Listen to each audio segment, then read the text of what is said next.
Good morning Vestige, good morning all of you అందరికీ కూడా. So ఒక గ్రేట్ గుడ్ న్యూస్ చూడండి.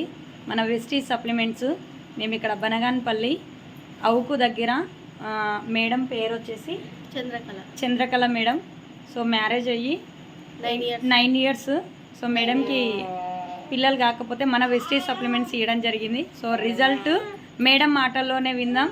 మేడం ఒకసారి మీ మాటల్లో షేర్ చేయండి. హాయ్ అండి, నా పేరు చంద్రకళ. నేను 9 ఇయర్స్ అయింది. నాకు పిల్లలు కలగలేదు. నేను ఎన్నో చోట్ల చూపించుకున్నాను, చేశాను. ఐవీఎఫ్ కూడా చేయించుకున్నాను. 8 సంవత్సరాల వరకు ఎంత ఖర్చు పెట్టినా నాకు పిల్లలు కలగలేదు. ఐవీఎఫ్ అయినా కూడా ఎటువంటి రిజల్ట్స్ రాలేదు. వెస్టీజ్ ప్రోడక్ట్స్ వాడిన తర్వాతనే నాకు రిజల్ట్ వచ్చింది. నాకు బాబు పుట్టాడు 9 ఇయర్స్కి. వెస్టీజ్ సప్లిమెంట్స్ వాడిన తర్వాత నాకు ఈ బాబు పుట్టాడు. Power of Vestige. Thank you madam, thank you leaders. అందరూ ధైర్యంగా ఇవ్వండి. చాలా థ్యాంక్ యూ.